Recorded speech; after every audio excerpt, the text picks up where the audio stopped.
So in this section we are going to discuss the fracture and fatigue of module 5.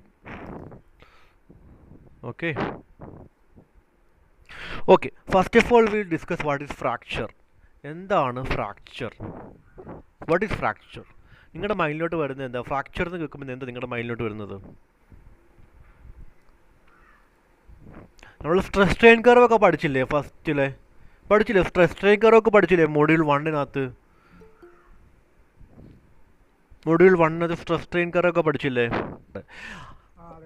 Okay, അപ്പോൾ നമുക്ക് fracture എന്താണെന്ന് നമുക്ക് detailed ആയിട്ട് പഠിക്കാനുണ്ട്. ഓക്കെ, ഫ്രാക്ചർ എന്ന് പറയുമ്പോഴത്തേന്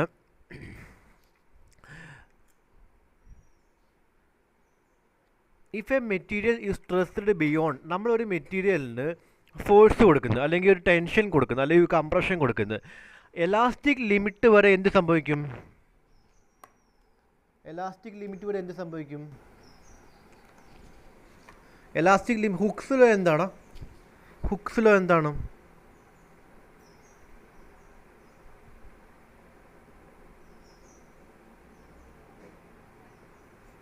ഹുക്സ് ലോ എന്താണ്? Hooke's law states that up to elastic limit, stress is directionally proportional to strain. അല്ലേ? സ്ട്രെസ്സും സ്ട്രെയിൻ ഡയറക്ട്ലി പ്രൊപ്പോർഷണൽ ആണ്. എലാസ്റ്റിക് ലിമിറ്റ് വരെ stress and strain are directly proportional ആണോ? ആണേ. ഓക്കെ, എലാസ്റ്റിക് ലിമിറ്റ് കഴിഞ്ഞു കഴിഞ്ഞാൽ എന്ത് സംഭവിക്കും? എലാസ്റ്റിക് ലിമിറ്റ് കഴിഞ്ഞ് കഴിഞ്ഞാൽ എന്ത് സംഭവിക്കും? എലാസ്റ്റിക് ലിമിറ്റ് വരെ നമ്മളൊരു ഫോഴ്സ് കൊടുത്തു കഴിഞ്ഞാൽ ആ ബോഡിക്ക് ഡീഫോർമേഷൻ ഉണ്ടായിക്കഴിഞ്ഞാൽ ആ ബോഡി തിരിച്ച് അതിൻ്റെ ഒറിജിനൽ പൊസിഷനിലോട്ട് വരത്തില്ലേ? വരുമോ? എലാസ്റ്റിക് ലിമിറ്റ് വരെ നമ്മളൊരു ബോഡിയിൽ ഒരു മെമ്പറിൽ ഒരു ഫോഴ്സ് ആക്ട് ചെയ്ത് കഴിഞ്ഞാൽ ആ ഫോഴ്സിനെ എടുത്ത് മാറ്റിക്കഴിഞ്ഞാൽ എന്ത് സംഭവിക്കും? ഫോഴ്സിനെടുത്ത് മാറ്റിക്കഴിഞ്ഞാൽ തിരിച്ച് അതിൻ്റെ ഒറിജിനൽ പൊസിഷന് വരും. പക്ഷേ എലാസ്റ്റിക് ലിമിറ്റ് കഴിഞ്ഞു കഴിഞ്ഞാൽ എന്ത് സംഭവിക്കും? രണ്ട് കാര്യങ്ങൾ സംഭവിക്കാം. ഒന്നുകിൽ പ്ലാസ്റ്റിക് ഡീഫോർമേഷൻ സംഭവിക്കാം, ഇല്ലേ? ഒന്നുകിൽ പ്ലാസ്റ്റിക് ഡീഫോർമേഷൻ സംഭവിക്കും. രണ്ടാമത്തെ എന്താണ്? മെറ്റീരിയൽ പൊട്ടിപ്പോകാം. എന്താണ്? അപ്പോൾ if the material stressed beyond the elastic limit, two things can happen. The first one is the material yield എന്ന് വെച്ചാൽ എന്താ? deform plastically to continued deformation up to 100% reduction area, then to complete rupture. ഒന്നുകിൽ നമ്മുടെ elastic limit കഴിയുമ്പോഴത്തേനും plastic deformation ഉണ്ടാകാം, അല്ലേ? Plastic deformation എന്ന് വെച്ചാൽ എന്താണ്? പെർമനൻറ്റ് ഡീഫോർമേഷൻ ആണ്. പെർമനൻറ്റ് ഡീഫോർമേഷൻ ഉണ്ടാകാം. അല്ലെന്നുണ്ടെങ്കിൽ എന്ത് സംഭവിക്കാം? എലാസ്റ്റിക് ലിമിറ്റ് കഴിയുമ്പോഴത്തേനും അത് the material rupture without any plastic deformation. Plastic deformation ഒന്നും ഉണ്ടാകാതെ അത് പൊട്ടിപ്പോകാനുള്ള സാധ്യതയുണ്ട്. അപ്പോൾ രണ്ട് ടൈപ്പ് മെറ്റീരിയലാണ് ഇവിടെ. ഡക്റ്റൈൽ മെറ്റീരിയൽ ആണെന്നുണ്ടെങ്കിൽ എലാസ്റ്റിക് ലിമിറ്റ് കഴിയുമ്പോൾ എന്ത് സംഭവിക്കും? നിങ്ങൾ തന്നെ പറ. ഇത്രയൊക്കെ പഠിച്ചില്ലേ മെറ്റീരിയൽ സയൻസിനകത്ത്? ലാസ്റ്റ് മൊഡ്യൂളാണ് പഠിക്കുന്നത്. അപ്പോൾ ഓൾമോസ്റ്റ് മെറ്റീരിയൽ സയൻസ് നിങ്ങൾ കുറേയൊക്കെ പഠിച്ചു, കുറേ ഐഡിയകൾ കിട്ടി. അപ്പോൾ ഡക്റ്റൈൽ മെറ്റീരിയൽ ആണെന്നുണ്ടെങ്കിൽ എലാസ്റ്റിക് ലിമിറ്റ് കഴിഞ്ഞതിന് ശേഷം എന്ത് സംഭവിക്കും? ആ മെറ്റീരിയൽ പൊട്ടിപ്പോവോ അതോ പ്ലാസ്റ്റിക് ഡീഫോർമേഷൻ ഉണ്ടാവുമോ? ആ മെറ്റീരിയൽ പൊട്ടിപ്പോവോ അതോ പ്ലാസ്റ്റിക് ഡീഫോർമേഷൻ ഉണ്ടാവുമോ? ഡക്റ്റൈൽ പ്ലാസ്റ്റിക് ഡീഫോർമേഷൻ ഉണ്ടാവും. അതേസമയം ബ്രിട്ടിൽ മെറ്റീരിയൽ ആണെന്നുണ്ടെങ്കിൽ എലാസ്റ്റിക് ലിമിറ്റ് കഴിഞ്ഞതിന് ശേഷം പ്ലാസ്റ്റിക് ഡീഫോർമേഷൻ ഉണ്ടാവും, അത് പൊട്ടിപ്പോവും. പൊട്ടിപ്പോകും. അപ്പോൾ അതാണ് രണ്ട് കാര്യങ്ങൾ ഹാപ്പൻ ചെയ്യാൻ പറ്റും ആഫ്റ്റർ ദ എലാസ്റ്റിക് ലിമിറ്റ്. ഒന്നുകിൽ എന്താണ്? ഐദർ ദ മെറ്റീരിയൽ ഈൽഡ് എന്ന് വെച്ചാൽ എന്താ? പ്ലാസ്റ്റിക് ഡീഫോർമേഷൻ ഈൽഡ് ഉണ്ടാകാം. രണ്ടാമത്തെ എന്താ? The material rupture without any visible sign of plastic deformation. Plastic deformation ഒന്നുമില്ല, മെറ്റീരിയൽ എലാസ്റ്റിക് ലിമിറ്റ് കഴിയുമ്പോൾ പൊട്ടിപ്പോകാനുള്ള ചാൻസ് ഉണ്ട്, അല്ലേ? The ultimate rupture or failure of the material into 2 or more pieces by under the influence of external load is called fracture. അപ്പോൾ ഇങ്ങനെ, അതായത് ഒരു member അല്ലെങ്കിൽ ഒരു മെറ്റീരിയലിൽ ഞാനൊരു ഫോഴ്സ്, എക്സ്റ്റേണൽ ഫോഴ്സ് അപ്ലൈ ചെയ്യുന്നു. അത് ടെൻഷൻ ആവാം, കംപ്രഷൻ ആവാം, ഷിയർ ആവാം, എന്ത് ഫോഴ്സും ആയിക്കോട്ടെ. ആ ഒരു ഫോഴ്സിൻ്റെ എഫക്റ്റ് കൊണ്ട് ആ ഒരു മെറ്റീരിയൽ അല്ലെങ്കിൽ ആ ഒരു സ്പെസിമെൻ 2 പീസായിട്ട് അല്ലെങ്കിൽ രണ്ടിലധികമോ ഉള്ള പീസായിട്ട് മുറിഞ്ഞ് അല്ലെങ്കിൽ ബ്രേക്കായി മാറുമ്പോൾ അതിനെ പറയുന്ന പേര് under the influence of external load അങ്ങനെ ബ്രേക്ക് ആകുമ്പോൾ അതിനെ പറയുന്ന പേരാണ് എന്തെന്ന് പറയാം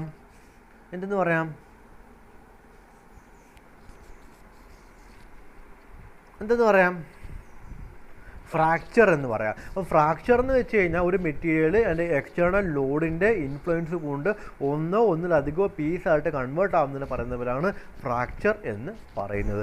ഈ ഫ്രാക്ചർ 2 രീതിയിൽ നടക്കാം. ഒന്നെന്താണ്, എലാസ്റ്റിക് ലിമിറ്റ് കഴിഞ്ഞ ഉടനെ ഫ്രാക്ചർ നടക്കാം.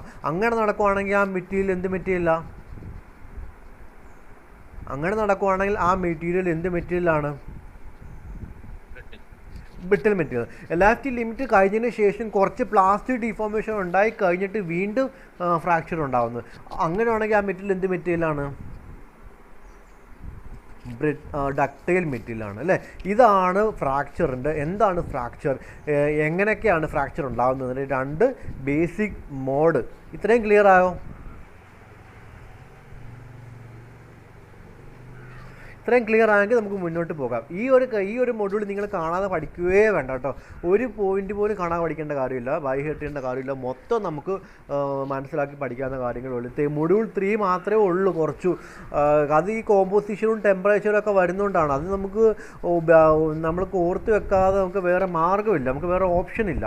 അപ്പോൾ അത് മാത്രം നിങ്ങളൊന്ന് മനസ്സിരുത്തി എഴുതി പഠിച്ചാൽ മതി. ബാക്കി ഈ കാര്യങ്ങളൊക്കെ നമുക്ക് മൊഡ്യൂൾ 2, മൊഡ്യൂൾ 1, മൊഡ്യൂൾ 4 വലിയ കുഴപ്പമില്ല. മൊഡ്യൂൾ 5 ഒക്കെ നമുക്ക് ഓർത്ത് വെച്ച് തന്നെ പഠിക്കാം. ഓക്കെ. അപ്പോൾ അപ്ലൈഡ് ഫോഴ്സ് എന്ന് പറയുമ്പോൾ ഫോഴ്സിൻ്റെ ആപ്ലിക്കേഷൻ കൊണ്ട് നമ്മുടെ ഒരു മെറ്റീരിയൽ ബ്രേക്ക് ആവുകയാണെങ്കിൽ ഒന്നിലധികം പീസായിട്ട് കൺവേർട്ട് ആവുകയാണെങ്കിൽ അതിനെ പറയുന്ന പേരാണ്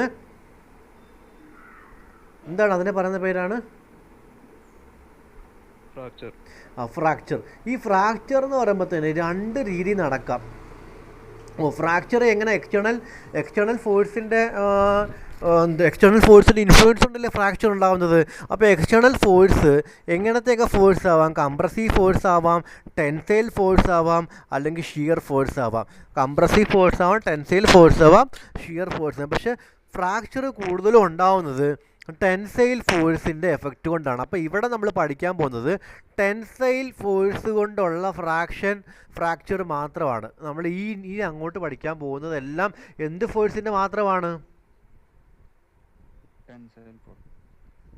ടെൻസൈൽ ഫോഴ്സിൻ്റെ ആണ്. ഓക്കെ.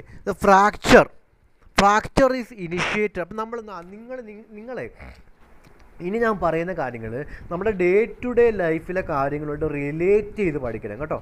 അപ്പോൾ ഫ്രാക്ചർ ഈസ് നമ്മളാണെങ്കിൽ നിങ്ങളിങ്ങനെ ഓരോ വണ്ടിയുടെ നമ്മുടെ ബൈക്കിൻ്റെയൊക്കെ ചില ഭാഗത്ത് ഫ്രാക്ചർ ഉണ്ടാവും. നിങ്ങൾ കണ്ടിട്ടില്ലേ? പെട്ടെന്നൊരു ദിവസം ഫ്രാക്ചർ ആവുകയാണോ ചെയ്യുന്നത്? പെട്ടെന്നൊരു ദിവസം പൊട്ടിപ്പോവാണോ ചെയ്യുന്നത്? നിങ്ങളൊന്ന് ആലോചിച്ച് നോക്കി. പെട്ടെന്നൊരു ദിവസം പൊട്ടിപ്പോവാണോ ചെയ്യുന്നത്? ആദ്യമേ അവിടെ എന്ത് സംഭവിക്കും? ഒരു മൈക്രോസ്കോപ്പിക് ക്രാക്ക് ഉണ്ടാവും. ചെറിയൊരു ക്രാക്ക് എവിടെയെങ്കിലും ഫോം ചെയ്യും. നമുക്കറിയാൻ പറ്റും അല്ല, വണ്ടിയുടെയോ അല്ലെങ്കിൽ ഏതെങ്കിലും മെഷീനറിയോ അല്ലെങ്കിൽ എവിടെയെങ്കിലും ഒരു പാർട്സിൽ ചെറിയൊരു മൈക്രോസ്കോപ്പിക് ക്രാക്ക് ഉണ്ടാവും. നമുക്കത് സൂക്ഷിച്ച് നോക്കി അറിയാൻ പറ്റും. അപ്പോൾ നമുക്കറിയാൻ പറ്റുമോ എന്തോ ഒരു പ്രശ്നമുണ്ട്, ഇനി ഇത് അധിക നാൾ ഓടത്തില്ല ഇല്ലേ?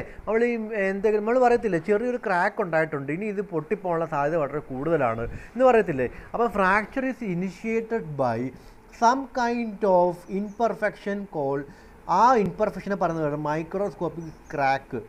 ഇപ്പോൾ ഫ്രാക്ചർ എന്ന് പറയുന്നത് പെട്ടെന്നൊരു സുപ്രഭാതത്തിൽ പെട്ടെന്നൊരു സമയത്ത് ഉണ്ടായി വരുന്നതല്ല. ആദ്യം എന്താണ് ഫ്രാക്ചർ ഉണ്ടാവണമെങ്കിൽ എന്തുണ്ടാവണം? ഫ്രാക്ചർ ഉണ്ടാവണമെങ്കിൽ ചെറിയ ക്രാക്ക് ഉണ്ടാവണം. അപ്പോൾ fracture is initiated by microscopic crack. So when the material നമ്മൾ ഫോഴ്സ് കൊടുക്കുക. When the material is stressed, നമ്മുടെ മെറ്റീരിയൽ സ്ട്രെസ് ചെയ്യും, അതായത് ഒരു ഫോഴ്സ് കൊടുക്കുമ്പോൾ the crack act like a notch and raise the stress at that point to a higher value. അതായത് നമ്മൾ പറഞ്ഞു എന്ന് വെച്ച് കഴിഞ്ഞാൽ നമ്മളൊരു മെറ്റീരിയൽ ഞാൻ ഫോഴ്സ് കൊടുക്കുമ്പോൾ ഞാനൊരു സിമ്പിളൊരു എക്സാമ്പിൾ പറയട്ടെ. ഇത് കണ്ടോ, ഇതൊരു അയൺ ബാറാണ്. ഓക്കെ, ഇതൊരു അയൺ ബാറാണ്. കാണാമല്ലോ, വരയ്ക്കുന്ന കാണാമല്ലോ.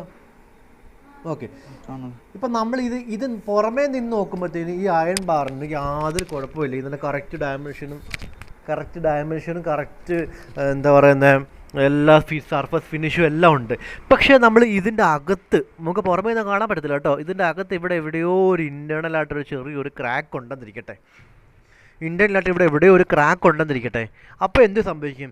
ഇനി നമ്മളിവിടെ ഒരു ഫോഴ്സ് അപ്ലൈ ചെയ്യുകയാണെന്നുണ്ടെങ്കിൽ, ഇവിടെ ഇങ്ങനെ ടെൻഷൻ അപ്ലൈ ചെയ്യുകയാണെന്നുണ്ടെങ്കിൽ, രണ്ട് ടെൻസൈൽ ഫോഴ്സ് ഇവിടെ അപ്ലൈ ചെയ്യുകയാണെങ്കിൽ എന്ത് സംഭവിക്കും? ഈ ക്രാക്കുള്ള പോയിന്റ് എന്ത് സംഭവിക്കും?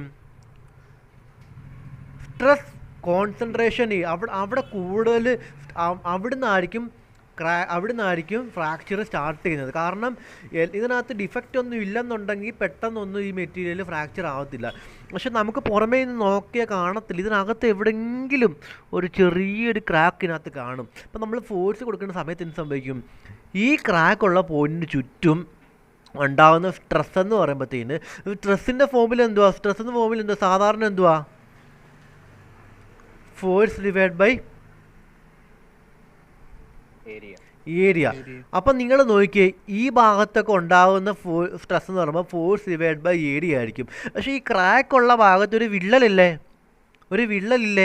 ആ വിള്ളൽ ഉണ്ടാകുമ്പോഴത്തേനും അവിടെ ഉള്ള ടോട്ടൽ ഈ സെക്ഷൻ്റെ ഏരിയ കൂടുവോ കുറയുവോ? ഇവിടെ ഉള്ള ഏരിയ കുറയത്തില്ലേ? ഏരിയക്ക് കുറവ് വരുത്തില്ലേ? ക്രാക്ക് ഉണ്ടാകുമ്പോഴത്തേന് അകത്തൊരു ക്രാക്ക് ഉണ്ടെന്നിരിക്കട്ടെ.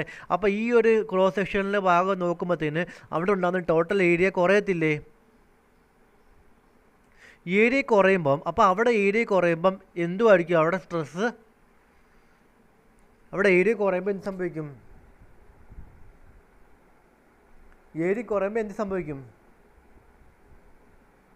സ്ട്രെസ് കൂടും. അപ്പം ഈ ക്രാക്ക് ഉള്ള പോയിന്റിൽ കൂടുതൽ സ്ട്രെസ് ആക്ട് ചെയ്യും. ബാക്കിയുള്ള സ്ഥലത്ത് ആക്ട് ചെയ്യുന്നതിനെക്കാട്ടിലും കൂടുതൽ സ്ട്രെസ് എവിടെ ആക്ട് ചെയ്യും?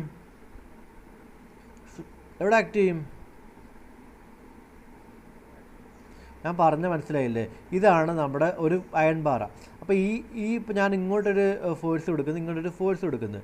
അപ്പോൾ ഈ ഭാഗത്തുള്ള സ്ട്രെസ്, ഈ ഒരു ക്രോസ് സെക്ഷനിലുള്ള സ്ട്രെസ് എന്ന് പറയുമ്പോഴത്തേന് ഈ ഫോഴ്സ് ഇവിടെയുള്ള ഏരിയ എന്നിരിക്കട്ടെ. അപ്പോൾ സ്ട്രെസ് എന്താണ്? ഫോഴ്സ് ഡിവൈഡ്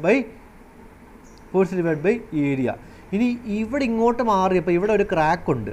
അപ്പോൾ ഞാൻ ഈ ഒരു പ്ലെയിൻ എടുത്തപ്പം ആ പ്ലെയിനിലൊരു ക്രാക്ക് ഉണ്ട്. ക്രാക്ക് വന്നപ്പോൾ ഏരിയ ഇത്രയും കാണുമോ? ഏരിയ അതിനെക്കാട്ടിലും കുറവായിരിക്കും. അപ്പോൾ ഫോഴ്സ് ബൈ ഏരിയ കുറഞ്ഞപ്പോൾ എന്ത് കൂടി? അവിടെ ഏരിയ കുറഞ്ഞപ്പോൾ സ്ട്രെസ് കൂടി. അപ്പോൾ ഈ ക്രാക്കുള്ള പ്ലെയിനിലുള്ള സ്ട്രെസ് എന്തുമായിരിക്കും?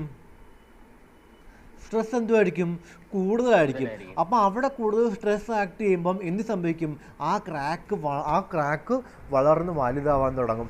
അങ്ങനെ അവിടെ നിന്നാണ് ഫ്രാക്ചർ സ്റ്റാർട്ട് ചെയ്യാൻ തുടങ്ങുന്നത്. മനസ്സിലായോ പറഞ്ഞത്? Okay, when the material is stressed, the crack act like a notch and raises the stress at that point to a higher value. അപ്പോൾ ക്രാക്ക് ഉണ്ടെങ്കിൽ ആ ക്രാക്ക് ഉണ്ടാകുമ്പോൾ ആ ക്രാക്ക് അവിടെ ഉള്ള സ്ട്രെസ്സ് സാധാരണ സ്ട്രെസ്സിനെക്കാട്ടിലും കൂടുതലായിരിക്കും ആക്ട് ചെയ്ത ക്രാക്കുള്ള പോയിന്റില്ല. അതുകൊണ്ട് ഒരു നോച്ച് അല്ലെങ്കിൽ ഒരു സ്ട്രെസ് റേസറായിട്ട് അവിടെ ആക്ട് ചെയ്യും. അപ്പോൾ രണ്ട് ടൈപ്പ് ഓഫ് ഫ്രാക്ചർ ഉണ്ട് നമുക്ക്. ഡക്റ്റൈൽ ഫ്രാക്ചറും ഉണ്ട്, ബ്രിട്ടിൽ ഫ്രാക്ചറും ഉണ്ട്. അപ്പോൾ ഡക്റ്റൈൽ ഫ്രാക്ചറുണ്ട്, ബ്രിട്ടിൽ ഫ്രാക്ചറുണ്ട്. അപ്പോൾ ഡക്റ്റൈൽ ഫ്രാക്ചറും ബ്രിട്ടിൽ ഫ്രാക്ചറും ഉണ്ടോ ഓൾറെഡി ഞാൻ പറഞ്ഞായിരുന്നു. അപ്പോൾ ഡക്റ്റൈൽ ഫ്രാക്ചർ എന്ന് പറയുമ്പോൾ എന്താണ്?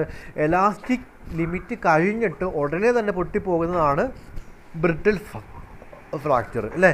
എലാസ്റ്റിക് ലിമിറ്റ് കഴിഞ്ഞിട്ട് ഉടനെ തന്നെ മെറ്റീരിയൽ ബ്രേക്ക് ആവുന്നതിനെ പറയുന്ന പേരെന്താണ്? എലാസ്റ്റിക് ലിമിറ്റ് കഴിഞ്ഞ ഉടനെ തന്നെ മെറ്റീരിയൽ ബ്രേക്ക് ആവുന്നതിന് പറയുന്ന പേരെന്താ? Brittle fracture. എന്നാൽ എലാസ്റ്റിക് ലിമിറ്റ് കഴിഞ്ഞിട്ട് കുറച്ച് സമയം കഴിഞ്ഞിട്ട് അല്ലെങ്കിൽ കുറച്ച് പ്ലാസ്റ്റിക് ഡിഫോർമേഷൻ ഉണ്ടായിട്ട് ബ്രേക്ക് ആവുന്നതിനെ പറയുന്ന പേരാണ് ഡക്റ്റൈൽ ഫ്രാക്ചർ. അപ്പോൾ ക്ലാസിഫിക്കേഷൻ ഓഫ് ഡക്റ്റൈൽ ഫ്രാക്ചറും ബ്രിട്ടിൽ ഫ്രാക്ചറും എന്തിൻ്റെ ബേസിലാണ് ക്ലാസിഫിക്കേഷൻ ചെയ്തിരിക്കുന്നത്? Classification is based on the ability of a material to experience plastic deformation. Plastic deformation ഉണ്ടാക്കാനുള്ള എബിലിറ്റി അനുസരിച്ചാണ് ഡക്റ്റൈൽ ഫ്രാക്ചറിനും ബ്രിട്ടിൽ ഫ്രാക്ചറിനും വേർതിരിക്ക് രണ്ടാണ് ക്ലാസ് ചെയ്തേക്കുന്നത്. അപ്പോൾ ductile materials typically exhibit substantial plastic deformation with high energy absorption before fracture. അപ്പോൾ ഞാൻ ഓൾറെഡി പറഞ്ഞ പോയിന്റിനാണ് ഡക്റ്റൈൽ മെറ്റീരിയൽസ് എന്ന് പറയുമ്പോഴത്തേന് ഫ്രാക്ചറിന് മുന്നേ എന്തായിരിക്കും കുറച്ച് പ്ലാസ്റ്റിക് ഡിഫോർമേഷൻ ഉണ്ടാകും അല്ലേ. പ്ലാസ്റ്റിക് ഡിഫോർമേഷൻ ഉണ്ടായിട്ടാണ് എന്താ ഫ്രാക്ചർ ഉണ്ടാകും. പക്ഷേ ഓൺ ദി അതർ ഹാൻഡ് എന്താണ്, പക്ഷേ ബ്രിട്ടിൽ ഫ്രാക്ചറിനകത്ത് എങ്ങനെയാണ്, on the other hand there is normally little or no plastic deformation with low energy absorption accompanying a brittle fracture. അതെന്താണ് ലോ എനർജി അബ്സോർബേഷൻ എന്ന് വെച്ചാൽ എന്താ, ഇവിടെ ഹൈ എനർജി അബ്സോർബേഷൻ കൊടുത്തിട്ടുണ്ട്, ഇവിടെ ലോ എനർജി അബ്സോർബേഷൻ കൊടുത്തു. അതിൻ്റെ അർത്ഥം എന്താണ്, അതായത് ഒന്നുമില്ല, എലാസ്റ്റിക് ലിമിറ്റ് കഴിഞ്ഞിട്ട് പ്ലാസ്റ്റിക് ഡിഫോർമേഷൻ ഉണ്ടാകും. എവിടെ പ്ലാസ്റ്റിക് ഡിഫോർമേഷൻ ഉണ്ടാകുന്നത്, ഡക്റ്റൈൽ ഫ്രാക്ചറിനകത്താണോ ബ്രിട്ടിൽ ഫ്രാക്ചറിനകത്താണോ? ഡക്റ്റൈൽ. അപ്പം പ്ലാസ്റ്റിക് ഡിഫോർമേഷൻ ഉണ്ടാകുമ്പോൾ കുറച്ച് എനർജി ആർക്ക് അബ്സോർബ് ചെയ്യാൻ പറ്റും, ആ ഒരു മെറ്റീരിയലിന് അബ്സോർബ് ചെയ്യാൻ പറ്റും. അതുകൊണ്ടാണ് അവിടെ high energy absorption in ductile fracture എന്ന് പറയുന്നത്. പക്ഷേ ബ്രിട്ടിൽ ഫ്രാക്ചറിനകത്ത് എങ്ങനെയാ, ബ്രിട്ടിൽ ഫ്രാക്ചറിനകത്ത് എങ്ങനെ ലോ എനർജി അബ്സോർബേഷൻ, അതായത് ഇലാസ്റ്റിക് ലിമിറ്റ് കഴിഞ്ഞിട്ട് പ്ലാസ്റ്റിക് ഡിഫോർമേഷൻ ഒന്നും ഉണ്ടാവത്തില്ല, പെട്ടെന്ന് നമുക്ക് പൊട്ടിപ്പോകും. മനസ്സിലായില്ലേ? അപ്പോൾ ductility may be quantified in terms of percentage of elongation and percentage reduction in area. അപ്പോൾ എത്രമാത്രം ഏരിയ, അതായത് നമ്മൾ ഫോഴ്സ് അപ്ലൈ ചെയ്യുമ്പോൾ സംഭവിക്കും, നമ്മളൊരു ഇതുണ്ടോ, ഒരു അയൺ ബാർ എടുത്തിട്ട് ഒരു ഇങ്ങനെ നമ്മൾ ഫോഴ്സ് അപ്ലൈ ചെയ്യുമ്പോൾ ബ്രിട്ടിൽ മെറ്റീരിയൽ ആണെന്നുണ്ടെങ്കിൽ എന്ത് സംഭവിക്കും, എലാസ്റ്റിക് ലിമിറ്റ് കഴിയുമ്പോൾ തന്നെ 2 പീസാകും, ഇങ്ങനെ 2 പീസാകും. മനസ്സിലായില്ലേ? പക്ഷേ ഡക്റ്റൈൽ മെറ്റീരിയൽ ആണെന്നുണ്ടെങ്കിൽ അങ്ങനെയൊന്നും പീസാവത്തില്ല, പിന്നെ എന്തായിരിക്കും, ആദ്യമേ ഇങ്ങനെ ആകും, ഉണ്ടോ. അതിനുശേഷം ഇങ്ങനെ ഏരിയ ഇങ്ങനെ കുറഞ്ഞ് വലിച്ചു നീട്ടി അവസാനം ഇങ്ങനെ പൊട്ടത്തുള്ളു. മനസ്സിലായില്ലേ? ഡക്റ്റൈൽ ഒറ്റയടിക്ക് ഇങ്ങനെ പൊട്ടിപ്പോവോ? ഡക്റ്റൈൽ ബ്രിട്ടിലാണെന്നുണ്ടെങ്കിൽ ഒറ്റയടിക്ക് ഇങ്ങനെ അങ്ങ് പൊട്ടിപ്പോകും. പക്ഷേ ഡക്റ്റൈലാണെങ്കിൽ എന്ത് ഏരിയ കുറഞ്ഞ് ഇങ്ങനെ ആ ഡക്റ്റൈൽ ഫ്രാക്ചർ ഉണ്ടാകത്തുള്ളൂ. മനസ്സിലായോ? അപ്പോൾ ductile and brittle fracture, any fracture or failure occur in 2 steps. 2 ductile fracture ആണെങ്കിൽ പോലും ബ്രിട്ടിൽ ഫ്രാക്ചർ ആണെങ്കിൽ പോലും 2 സ്റ്റെപ്പ് ഉണ്ട്. എന്തൊക്കെയാണ്? ഒന്ന്, ഫസ്റ്റ് സ്റ്റെപ്പ് ക്രാക്ക് ഫോർമേഷനും, രണ്ടാമത്തെ സ്റ്റെപ്പ് എന്താണ്, ക്രാക്ക് പ്രൊപ്പഗേഷനുമാണ്. ഇതൊക്കെ സിമ്പിൾ അല്ലേ? ഇതൊക്കെ ഒറ്റ തവണ പറയുമ്പോൾ തന്നെ നിങ്ങൾക്ക് ക്ലിയർ ആവുന്നുണ്ടോ, അതോ വീണ്ടും റിപ്പീറ്റ് ചെയ്ത് പറയണോ? ഡക്റ്റൈൽ ഫ്രാക്ചർ ഈ ഡക്റ്റൈൽ ഫ്രാക്ചറായാലും ബ്രിട്ടിൽ ഫ്രാക്ചർ ആയാലും 2 സ്റ്റെപ്സ് ഉണ്ട് എന്താണ് ഫെയിലിയർ നടക്കാൻ വേണ്ടിയിട്ട്. എന്തൊക്കെയാണ്? ഒന്നാമത്തെ ക്രാക്ക് ഉണ്ടാവണം അല്ലേ, അകത്ത് എവിടെയെങ്കിലും ഒരു മൈക്രോസ്കോപ്പിക് ക്രാക്ക് ഉണ്ടാവണം, അതാണ് ക്രാക്ക് ഫോർമേഷൻ. രണ്ടാമത്തെ സ്റ്റെപ്പ് എന്താണ്? ആ ക്രാക്ക് പ്രൊപ്പഗേറ്റ് ചെയ്യണം, ആ ക്രാക്ക് ഇങ്ങനെ വളർന്ന് വലുതായിട്ട് പ്രൊപ്പഗേറ്റ് ചെയ്യണം അല്ലേ, രണ്ടാമത്തെയാണ് പ്രൊപ്പഗേഷൻ. അപ്പോൾ ദ മോഡ് ഓഫ് ഫ്രാക്ചർ, അപ്പോൾ ഈ ഫ്രാക്ചർ ആവുന്നത് ക്രാക്ക് ഉണ്ടാവുന്നതിനെ ഡിപ്പെൻഡ് ചെയ്താണോ ക്രാക്ക് പ്രൊപ്പഗേഷൻ ഡിപ്പെൻഡ്. ഇപ്പോൾ നമ്മൾക്ക് എവിടെയെങ്കിലും ഒരു ചെറിയ ക്രാക്ക് ഉണ്ടായിട്ട് അത് വളർന്ന് വലുതാവുന്നില്ലെന്നുണ്ടെങ്കിൽ കുഴപ്പമുണ്ടോ? എവിടെ ഒരു ക്രാക്ക് ഉണ്ടായിട്ട് അത് വളർന്ന് വലുതാകുന്നില്ലെങ്കിൽ കുഴപ്പമുണ്ടോ?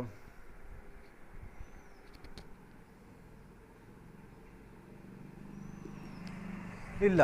അപ്പോൾ mode of fracture, the mode of fracture highly dependent on the mechanism of crack propagation. അപ്പോൾ ഈ ക്രാക്ക് പ്രൊപ്പഗേഷനെ ഡിപ്പെൻഡ് ചെയ്തിട്ടാണ് നമ്മുടെ ഫ്രാക്ചർ ആവുന്നുണ്ടോ ഇല്ലയോ എന്ന് ഡിപ്പെൻഡ് ചെയ്തിരിക്കുന്നത്. അപ്പോൾ ഡക്റ്റൈൽ ഫ്രാക്ചർ ഉണ്ടാവുകയാണെങ്കിൽ എന്തുമായിരിക്കും? പ്ലാസ്റ്റിക് ഡിഫോർമേഷൻ ഉണ്ടാവുമോ ഇല്ലയോ?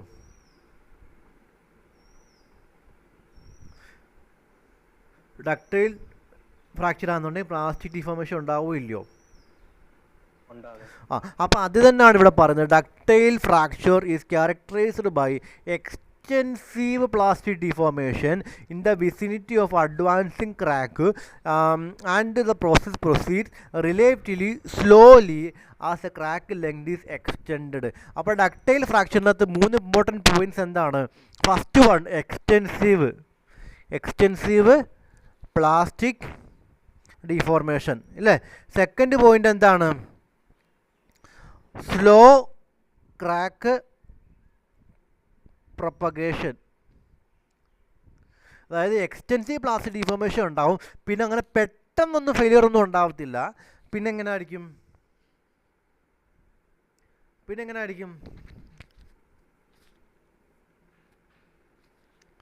പെട്ടെന്നൊന്നും ഫെയിലിയർ ഉണ്ടാകത്തില്ല. പിന്നെ എങ്ങനെ ആയിരിക്കും, വളരെ പതുക്കെ ആയിരിക്കും ഫെയിലിയർ ഉണ്ടാകും. കേട്ടോ നമ്മളിപ്പോൾ ഇപ്പം ഞാനാണെങ്കിൽ നേരത്തെ ഇവിടെ വരുന്നതിന് മുന്നേ ഷിപ്പിലൊക്കെ വർക്ക് ചെയ്തിട്ടുള്ള.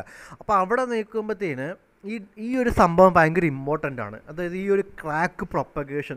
ഇപ്പം നമ്മൾ ഒരുപാട് സ്ട്രെങ്ത് ഉള്ള മെറ്റീരിയലാണ് മെഷീനറി. ഇപ്പം നമ്മൾ എല്ലാ ദിവസവും മെഷീനറിയുടെ വാച്ച് റൗണ്ട് എടുക്കാൻ പോകും. ഓരോ 4 മണിക്കൂർ കൂടുന്നോറും മെഷീനറി റൗണ്ട് എടുക്കാൻ പോകും. അപ്പം റൗണ്ട് എടുക്കാൻ പോകുമ്പോഴത്തേനും ഓരോ മെഷീനറിയുടെയും എല്ലാ പാർട്സും നമ്മൾ കറക്റ്റായിട്ട് നമ്മൾ എന്താ പറയുന്നത് വാച്ച് ചെയ്യും. എവിടെയെങ്കിലും ഒരു ക്രാക്ക് ഉണ്ടായിട്ടുണ്ടോ, എവിടെയെങ്കിലും ഒരു പ്രശ്നം ഉണ്ടായിട്ടുണ്ടോ നമ്മൾ കറക്റ്റായിട്ട് ഐഡൻറ്റിഫൈ ചെയ്യും. അപ്പം നമുക്ക് ഡക്റ്റിലിറ്റി കൂടുതലുള്ള മെറ്റീരിയലാണ് നമ്മൾ ആ മെഷീനറിയുടെ കവറിങ് അല്ല അത്യാവശ്യം ഡക്റ്റിലിറ്റി ഉള്ള മെറ്റീരിയലാണ് നമ്മൾ ഉപയോഗിക്കുന്നതെന്നുണ്ടെങ്കിൽ എന്ത് സംഭവിക്കും, നമുക്ക് ആ ഒരു പെട്ടെന്നവിടെ ഫെയിലിയർ ഉണ്ടാവുമോ? പെട്ടെന്നവിടെ ഫെയിലിയറോ? ഇല്ല. നമുക്ക് ഇന്ന് വന്ന് നോക്കുമ്പോൾ ഒരു ചെറിയ ക്രാക്ക് ഉണ്ടായി, അടുത്ത ദിവസം വന്ന് ഞാൻ വന്ന് നോക്കുമ്പോൾ ക്രാക്ക് കുറച്ചും കൂടെ വലുതായി, പിന്നെ അടുത്ത ദിവസം വന്ന് നോക്കുമ്പോൾ നമുക്ക് ക്രാക്ക്. അപ്പോൾ എനിക്ക് മനസ്സിലായി ഈ ഒരു മെഷീൻ്റെ ഈ പാർട്ട് റീപ്ലേസ് ചെയ്യേണ്ട സമയം ആയി എന്ന് എനിക്ക് മനസ്സിലാക്കാൻ പറ്റും, അല്ലേ? അപ്പം അല്ലെങ്കിൽ എന്താണ് ആ സമയം ബ്രിട്ടിൽ മെറ്റീരിയൽ ഉപയോഗിക്കുന്നതെന്നുണ്ടെങ്കിലോ എനിക്കങ്ങനെ നോക്കാമെന്നുള്ള സമയം പോലും കിട്ടത്തില്ല. പെട്ടെന്നായിരിക്കും അത് പൊട്ടിപ്പോകുന്നത്. മനസ്സിലായോ പറഞ്ഞത്?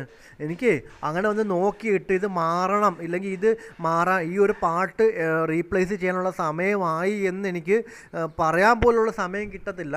പിന്നെ എങ്ങനെ ആയിരിക്കും, കാറ്റാസ്ട്രോഫിക് ആയിരിക്കും ബ്രിട്ടിൽ ഫ്രാക്ചർ. അതായത് ഓൾ ഓഫ് എ സഡൻ മൂമെൻറ്റിലായിരിക്കും ബ്രിട്ടിൽ ഫ്രാക്ചർ. നമുക്ക് പ്രെഡിക്റ്റ് ചെയ്യാൻ പോലും പറ്റത്തില്ല. നമ്മൾ പുറമേ നോക്കുമ്പോഴത്തേന് യാതൊരു ക്രാക്കും ഒരു ക്രാക്കിൻ്റെയോ അല്ലെങ്കിൽ ഒരു ഫ്രാക്ചറിൻ്റെ ഒരു സൈഡും നമുക്ക് കാണാൻ പറ്റത്തില്ല.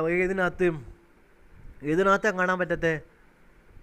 ബ്രിട്ടിൽ മെറ്റീരിയൽസിനകത്ത് കാണാൻ പറ്റത്തില്ല. പക്ഷേ ഡക്റ്റൈലാണെന്നുണ്ടെങ്കിൽ നമുക്ക് നോക്കുമ്പോൾ കാണാൻ പറ്റും. ഒരു ചെറിയ ക്രാക്ക് ഉണ്ടായി, നമുക്ക് അടുത്ത ദിവസം ക്രാക്ക് കുറച്ചുകൂടെ വലുതായി, അടുത്ത ദിവസം ക്രാക്ക് കുറച്ചുകൂടെ. അപ്പോൾ നമുക്ക് മനസ്സിലായി ഇത് മാറേണ്ട സമയമായി. നമുക്ക് എന്താണ് ഇത് ഫെയിലിയർ ആകാൻ പോവുകയാണെന്നുള്ള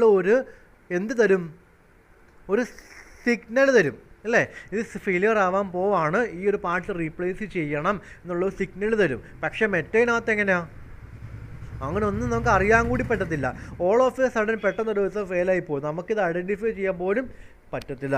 അപ്പോൾ ഡക്റ്റൈൽ ഫ്രാക്ചറിനകത്ത് ഉണ്ടാകുന്ന ക്രാക്ക് എന്ന് പറയുമ്പോൾ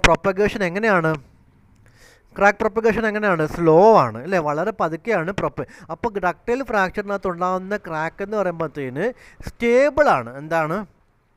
such crack is often said to be stable ആണ്. അതായത് പെട്ടെന്നൊന്നും അത് പ്രൊപ്പഗേറ്റ് ചെയ്യത്തില്ല, പെട്ടെന്നൊന്നും അത്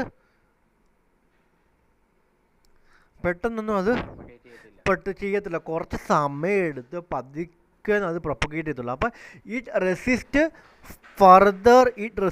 further extension unless there is an increase in load applied. അപ്പം അതായത് നമ്മൾ വീണ്ടും കൂടുതൽ ലോഡ് അപ്ലൈ ചെയ്തില്ലെന്നുണ്ടെങ്കിൽ ആ ക്രാക്ക് പെട്ടെന്നൊന്നും വളർന്ന് വലുതാവത്തില്ല. അപ്പോൾ ഒരു ചെറിയ ലോഡ് കൊടുത്തപ്പോൾ ഒരു ക്രാക്ക് ഉണ്ടായി. ഇനി ആ ലോഡ് കൂട്ടിക്കൊടുത്തെങ്കിൽ മാത്രമേ എന്ത് സംഭവിക്കത്തുള്ളൂ, ആ ക്രാക്ക് വീണ്ടും പ്രൊപ്പഗേറ്റ് ചെയ്ത് വലുതാവത്തുള്ളൂ. പക്ഷേ ബ്രിട്ടിൽ ഫ്രാക്ചറിനകത്ത് അങ്ങനെയാണോ? ഇപ്പോൾ ഡക്റ്റൈൽ ഫ്രാക്ചറിനകത്ത് ഞാൻ ഇങ്ങനെ പറഞ്ഞെങ്കിൽ ബ്രിട്ടിൽ ഫ്രാക്ചറിനകത്ത് എങ്ങനെയായിരിക്കും? നിങ്ങൾ തന്നെ ഒന്ന് പറഞ്ഞ്, ബ്രിട്ടിൽ ഫ്രാക്ചറിനകത്ത് എങ്ങനെയായിരിക്കും? ബ്രിട്ടിൽ ഫ്രാക്ചറിനകത്ത് ഡീഫോർമേഷൻ എങ്ങനെയാണ്? ഡക്റ്റൈൽ ഫ്രാക്ചറിനകത്ത് ഡീഫോർമേഷൻ എങ്ങനെയാണ്? ഇവിടെ ഡീഫോർമേഷൻ എക്സ്റ്റേർട്ടി ഡീഫോർമേഷൻ ഉണ്ടായി. അപ്പോൾ ബ്രിട്ടിൽ ഫ്രാക്ചറിനകത്ത് എങ്ങനെ ആയിരിക്കും?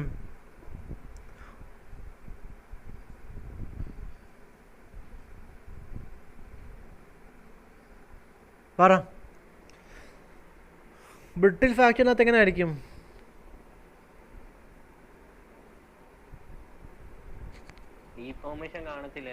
ഡീഫോർമേഷൻ കാണത്തില്ല, അല്ലെങ്കിൽ വളരെ കുറച്ചായിരിക്കും. മനസ്സിലായില്ലേ? വളരെ കുറച്ച് കാണും, അല്ലെങ്കിൽ ഡീഫോർമേഷൻ ഒട്ടും കാണത്തില്ല. ക്രാക്ക് പ്രൊപ്പഗേഷൻ എങ്ങനെ ആയിരിക്കും? ക്രാക്ക് പ്രൊപ്പഗേഷൻ ഫാസ്റ്റ് ആയിരിക്കും. പിന്നെ ക്രാക്ക് സ്റ്റേബിൾ ആയിരിക്കുമോ? പിന്നെ എങ്ങനെ ആയിരിക്കും? ക്രാക്ക് പെട്ടെന്ന് തന്നെ അങ്ങ് പ്രൊപ്പഗേറ്റ് ചെയ്തും, അല്ലേ?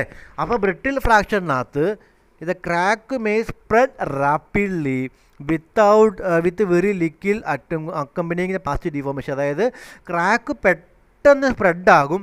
പ്ലാസ്റ്റിക് ഡിഫോർമേഷൻ എന്താണ്? വെരി ലിറ്റിൽ എന്ന് വെച്ച് കഴിഞ്ഞാൽ വളരെ കുറവായിരിക്കും, അല്ലെങ്കിൽ കാണത്തില്ല. Okay, such crack are said to be unstable. അപ്പോൾ ബ്രിട്ടിൽ ഫ്രാക്ഷനകത്ത് ക്രാക്ക് സ്റ്റേബിൾ ആണോ അൺസ്റ്റേബിൾ ആണോ? ബ്രിട്ടിൽ ഫ്രാക്ഷനകത്ത് ക്രാക്ക് സ്റ്റേബിൾ ആണോ അൺസ്റ്റേബിൾ ആണോ? ബ്രിട്ടിൽ ഫ്രാക്ഷനകത്തുള്ള ക്രാക്ക് സ്റ്റേബിൾ ആണോ അൺസ്റ്റേബിൾ ആണോ? ബ്രിട്ടിൽ ഫ്രാക്ഷനകത്തുള്ള സ്റ്റേബിൾ ആണോ? അൺസ്റ്റേബിൾ ആണ്. ഡക്റ്റൈലിനകത്താണ് സ്റ്റേബിൾ വരുന്നത്.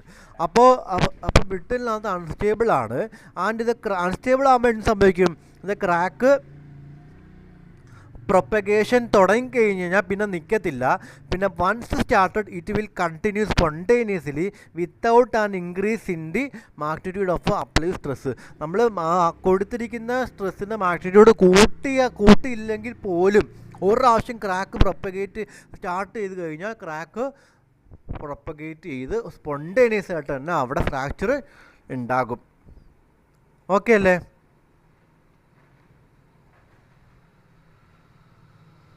ഇത്രയും ക്ലിയർ ആണോ? ഓക്കെ, ഒരു മിനിറ്റ് ഒന്ന് ഹോൾഡ് ചെയ്യണേ, ഒരു മിനിറ്റ്. ഓക്കെ.